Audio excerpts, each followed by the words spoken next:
ఇది నిజంగా జరిగిన ఒక షాకింగ్ ఘటన. మనిషి ధైర్యం, అతిశయం కలిసినప్పుడు ఏమవుతుందో చెప్పే కథ ఇది. అతను ఒక స్టంట్ పెర్ఫార్మర్, జనం ముందే ప్రాణాలతో ఆటలాడే వ్యక్తి. 1 సంవత్సరం ముందు అతను నయాగరా ఫాల్స్ దగ్గర ఒక అతి ప్రమాదకరమైన స్టంట్ చేశాడు.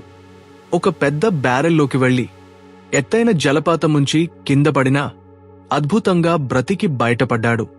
ఆ ఒక్క విజయం అతనికి నేను మరణాన్ని కూడా మోసం చేయగలను అనే నమ్మకమిచ్చింది. అందుకే ఈసారి ఇంకా పెద్ద స్టంట్ ప్లాన్ చేశాడు. ఒక భారీ స్టేడియంలో లక్షల మంది చూస్తుండగా స్టేడియం మధ్యలో ఒక పెద్ద నీటి పూల్ ఏర్పాటు చేశారు. ప్లాన్ ఏంటంటే అతను ఒక బ్యారెల్లోకి వెళ్లి 180 అడుగుల ఎత్తునుంచి నేరుగా ఆ పూల్లో పడాలి.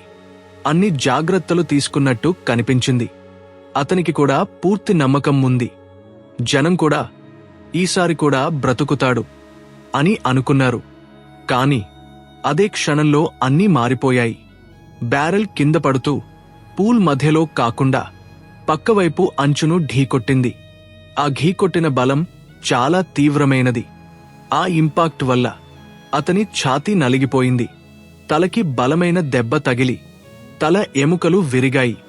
అసిస్టెంట్స్ వెంటనే బ్యారెల్ కట్ చేసి అతన్ని బయటకు తీశారు. కాని మెడిక్స్ వచ్చేసరికి అతని పరిస్థితి చాలా క్రిటికల్. అతన్ని హాస్పిటల్కి తీసుకెళ్లారు. అన్ని ప్రయత్నాలు చేసినా గాయాలు చాలా తీవ్రమైనవి. ఆ రాత్రే అతను మరణించాడు. ఈ ఘటన మనకు ఒక విషయం చెబుతుంది. ధైర్యం మంచిదే, కానీ అతిశయం ప్రాణాలనే తీసుకుంటుంది. ప్రకృతి ముందు మనిషి ఎంత చిన్నవాడో ఈ కథ మనకు గుర్తు చేస్తుంది.